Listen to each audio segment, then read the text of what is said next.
बाबरी मस्जिद जिंदाबाद बोलने का मतलब सिर्फ मुसलमान नहीं, बाबरी मस्जिद जिंदाबाद बोलना इंसाफ जिंदाबाद बोलने के बराबर है। मगर आप कुछ नहीं बोलेंगे। ये बताने की जरूरत नहीं है मुस्लिम मेरा घर पे भगवा के झंडा में लहराना, यानी पहले ये तो सीख ले कि हिंदू का अपना हक है भगवा का झंडा लहराना। हैदराबाद में चुनावी सरगर्मी तेजी से बढ़ रही है। एक तरफ AIMIM के अध्यक्ष असदुद्दीन ओवैसी 5वीं बार सांसद बनने के लिए ताल ठोक रहे हैं, तो दूसरी तरफ बीजेपी की उम्मीदवार डॉक्टर माधवी लता ओवैसी को हराने की हुंकार भर रही हैं।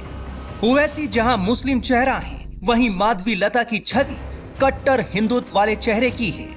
4 दशक से AIMIM हैदराबाद का अभेद्य गढ़ बना हुआ है। इस लोकसभा सीट पर 1984 से ही ओवैसी परिवार का कब्जा रहा है।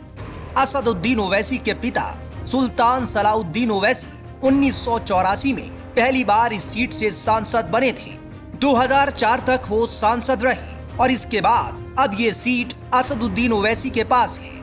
सवाल है कि क्या माधवी लता इस बार ओवैसी को हराकर इतिहास रचेंगी? भैया आप कह रहे कि मजलिस के घर पे भगवा का झंडा मुमकिन है, क्या आप कभी सोचा है कि हिंदू अपने घर के ऊपर भगवा का झंडा लहराने के लिए डरते हैं वहां पर? तो स्टेप 1 स्टेप 2 है यहाँ पर। पहले 8.5 लाख हिंदू हिम्मत से भगवा का झंडा अपने घरों पे लहराना है। ये बताने की जरूरत नहीं है मुस्लिम मेरा घर पे भगवा के झंडा में लहराना, यानी पहले ये तो सीख ले कि हिंदू का अपना हक है भगवा का झंडा लहराना। चिल्ला के लगाने की जरूरत नहीं है, उसका हक है लहराने का, उसको लहराना चाहिए, लहराना है उसको। बीजेपी उम्मीदवार माधवी लता हैदराबाद में ओवैसी को कितनी कड़ी टक्कर दे सकती हैं, ये भी जान लेते हैं।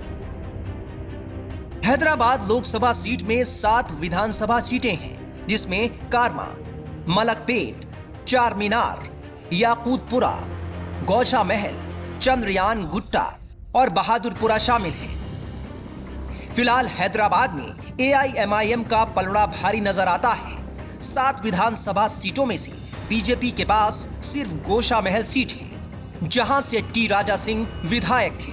वो तीसरी बार यहां से जीते हैं।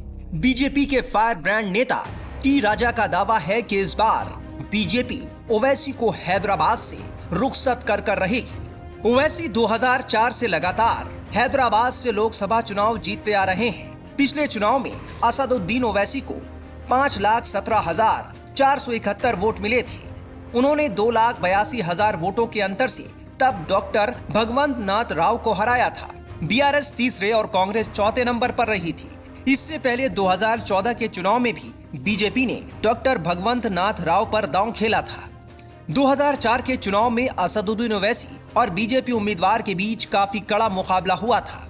तब AIMIM को 37.39% वोट मिले थे।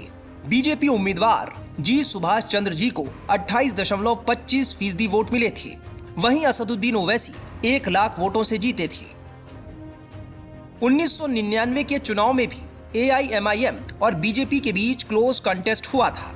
इसमें AIMIM को 60,000 वोटों से जीत मिली थी। बीजेपी ने 2024 के चुनाव में पहली बार AIMIM के इस मजबूत गढ़ में महिला कार्ड खेला है। पार्टी को उम्मीद है कि मुस्लिम महिलाओं के समर्थन में आवाज उठाने वाली भारतनाट्यम नृत्यांगना माधवी लता को मुस्लिम महिलाओं के भी वोट मिल सकते हैं। Times now of Bharat digital की रिपोर्ट।